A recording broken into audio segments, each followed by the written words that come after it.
gentlemen, coming up next is a fireside chat session about solving complex real-world problems using AI. All right, the stage is set up. And for this session, may I please invite on stage Amrita Thapar, MMA India Board Member, Chief Marketing Officer, Microsoft India. I would also like to invite Samanyou Garg, Founder and CEO, Writesonic. Can we have a round of applause for both of them?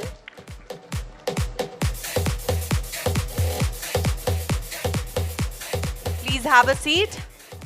I'll just get you the mics.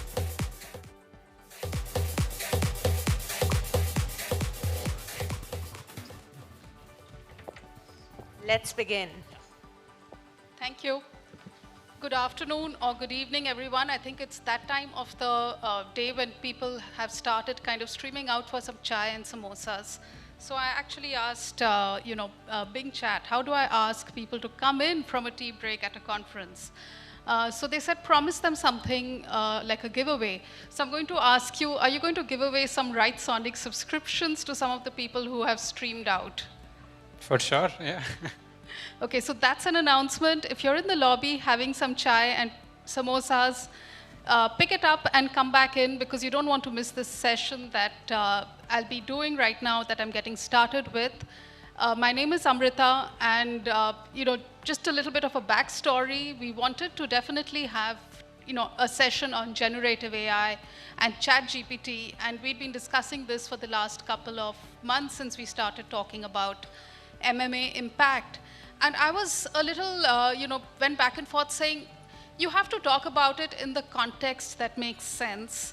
And then I met Sam in Bombay 10 days ago, and I said, that's it. That's the story that really marketers need to know. And I immediately messaged Monica and I said, I'll do a session on AI, but I'll do it with Sam. And, because you have to look at the entire impact of generative AI and marketing with a specific use case. And Sam's story is the best use case. So with that, I'll actually introduce Sam, and I'll need my notes for that because it's an introduction which is, I won't do justice to it if I just kind of introduce him as the founder because he has many things to his credit. So Sam's name is Samanyou Garg, and he is the co-founder, he's the founder and CEO of Writesonic. Writesonic is, there you've got it there on the screen. He's an entrepreneur with a passion for solving complex real-world problems using AI. He started Writesonic in 2021, which is a Y Combinator-backed company. He's a graduate from the University of Manchester with a degree in computer science, and is the winner of the 2019 Global Undergraduate Awards, often referred to as the Junior Nobel Prize. He's also the founder of other innovative AI companies such as TLDR, Zesture, and BhagwadGeeta.ai. Writesonic in the last 2 years has today reached 6 million users and 40,000 paying subscribers, which include agencies, enterprises, and freelancers. You go onto their website and you see names from Schneider Electric, Tech Mahindra, Spotify, Twitter, name it, and there's just the who's who of almost every industry that's already on Writesonic today. So Sam, welcome to Samanyou. With your permission, can I add one more introduction to Sam? Yes, and Sam is also one of our youngest panelists of the day. So I'd like to give him a big round of applause. Thank you, Sam. It's impressive. Thank you very much for the introduction. Really appreciate that. Yeah. So welcome to MMA Impact. So, before I get into all the questions, I'm just going to say Writesonic's own description is best AI writer for creating Twitter tweets, Instagram captions, LinkedIn posts, blogs, SEO content, product descriptions. And it says, create SEO optimized and plagiarism-free content for your blogs, ads, emails, and website 10 times faster. So Sam, tell us a little bit about, the product itself, not the company, but what was it that you were trying to solve for yourself that made you come up with this? For sure. So just for background, I'm a software engineer by background, so I didn't have much experience with marketing when I started out, but I had a bunch of side projects which I was working on through college and after graduating as well. So my main motivation was, how can I promote my other side projects better without me having to learn all of the marketing? So basically, the initial idea, I basically built Writesonic to solve my own itch. So one of the biggest things you need for launching anything online is a landing page. Because let's say if you're launching on Product Hunt or Reddit, Twitter, anything, you need a landing page because that shows the core value proposition of your product. So that is when I wondered, why don't I train an AI on the best landing pages from brands like, Stripe and Coca-Cola and all of these, and get it to do the work for me. So that was the starting point for Writesonic, and the whole value proposition was, how can you get rid of writer's block and produce more content at a faster pace. And this is not just for writers themselves, but also startups and marketing teams. It saves so much time with brainstorming, with coming up with ideas. And that is how we sort of started out. And currently, two main focus points for us. One is AI-powered content creation for brands, which is conversion optimized, SEO optimized, and on brand. So it follows the brand's style guide and guidelines. And second is we also have a no-code AI chatbot builder, where any company can get their own chatbot, which is very personalized, just like how ChatGPT works. So it's basically a custom ChatGPT, which is trained on your data, and it can be used for customer engagement, for support, for e-commerce, like product recommendations, and all those kinds of things. Yeah. So the unique story is that you actually created this product to help yourself, and then you realized to kind of commercialize it. So tell us about the pitch in the early days. Like, what were the naysayers, or how did you actually manage to even? Because even today, there are, I think, in the industry, there are naysayers that AI is just hype, and it's not really going to go that far beyond things like machine learning, lead generation, and things like that. But you're doing copywriting with it. So tell us a little bit about how do you address that. So I think, like a funny thing is, when we launched out, writers themselves were saying that this will never be creative enough to help us out with anything, right? That was the point. And the funny thing was, writers themselves were using the product for their own work, but they were not talking about it like professionally in terms of LinkedIn and all of those things. It was basically like a hidden tool they were using to help themselves. But on the outside, their view was that AI will never go big or never help out with something as intricate as marketing. Because when you think of AI, what people used to think, or what even us, we have been thinking since before, that AI will first take away the manual jobs. Like robots would come in, they would take away the jobs of truck drivers and factory people and all of these kinds of things. But the opposite happened. It's sort of going into more creative fields.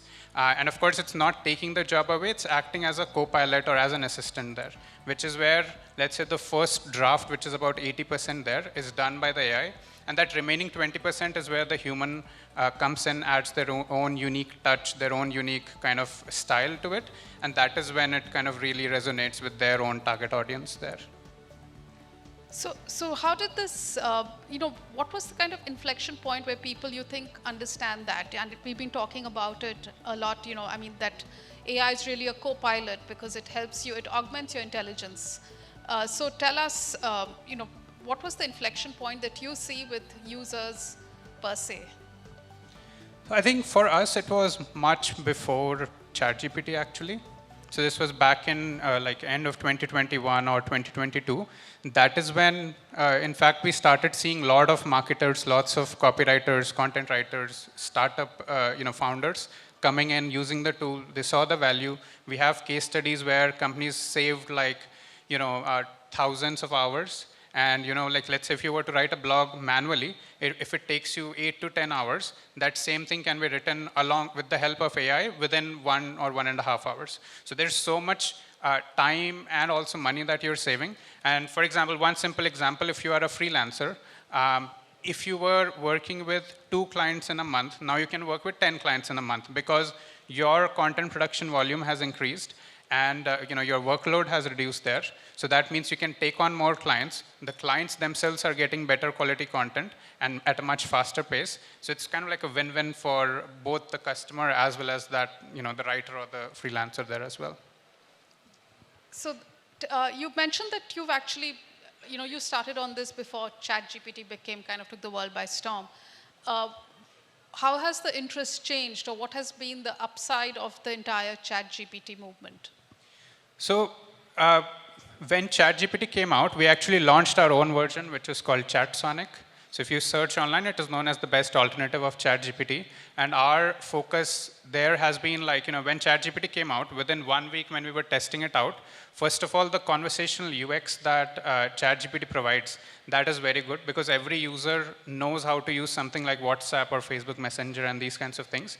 So that is the thing that really made ChatGPT accessible to hundreds of millions of users that it is today.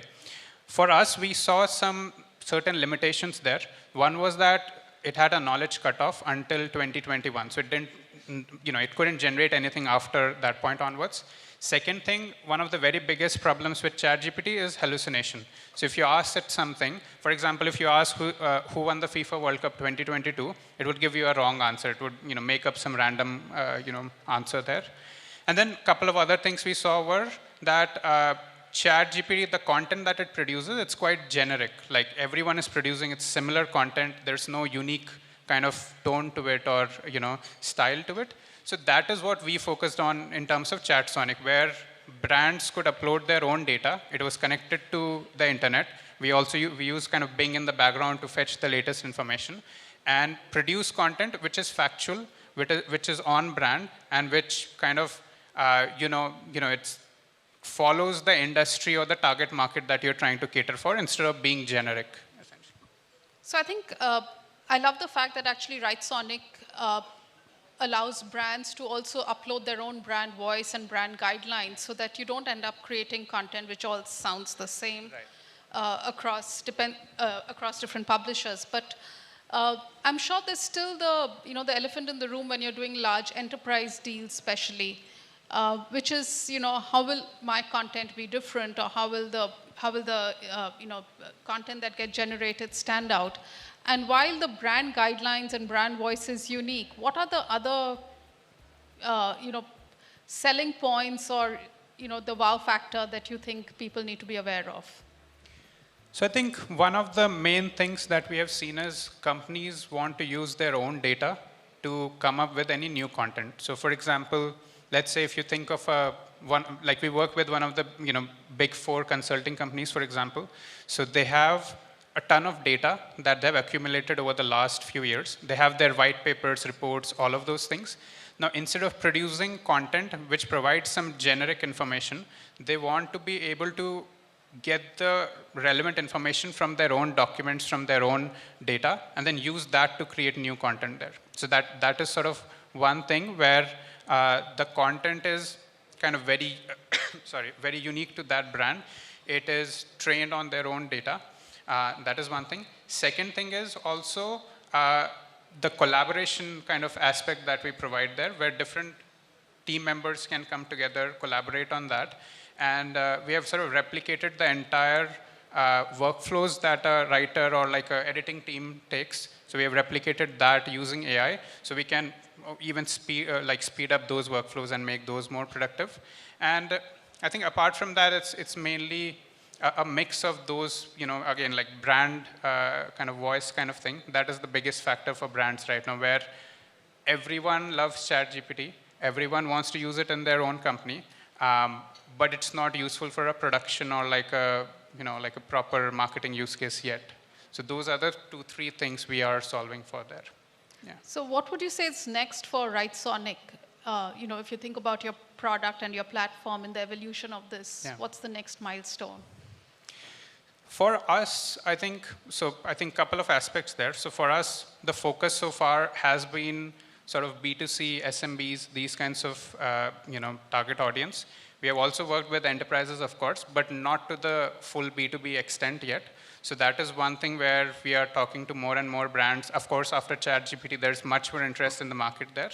So that is one aspect. Second aspect that we are focusing on is there's, as I just mentioned before, it's called retrieval augmented generation. Even Microsoft is working on this. So it's basically where everything is sort of connected to your data, and every company will sort of have their own foundation model. So every company will have their own custom chat GPT kind of thing, not just for content, but for all other forms of things as well, whether that's for finance or whether that's for HR or any of those things. So what we are working on is these custom chatbots that can be used internally and externally. Internally as in, if you're a big company, it's very hard to find, like, how many leaves do you have left? Or if you want to find certain document or certain internal kind of policy around something, that's a very big pain point right now. So what we are working on there is where all of those data points are connected, and then use generative AI to find the most semantically relevant result there. So that, of course, internally it saves you a lot of time. And then externally, if you've heard of a concept of AI agents, adding AI agents to the mix so that, for example, if you have a chatbot, of an e-commerce company, then as a user, I can go and say, hey, I want a black t-shirt with white stripes, which is cotton. It will give me a bunch of recommendations for the products. I don't need to filter down, using the UI and all of that. It will give me some recommendations. And then it will have AI agents connected to that. So basically, right from there, it will automatically go make the book, order the product for me, give me status updates from there. Or if it's a travel website, for example, the user can ask, I want to go to New York. Can you make me a 5-day travel itinerary? It will make the travel itinerary. It will automatically go to the flight website, like the flight booking website, make the booking, then go to the hotel website, make the booking, come back. So it's like that whole AI automation kind of suite we are working on. Yeah. So where do you see, what do you think customer experience will become? Because eventually we are going to all expect that in the way we interact with different things.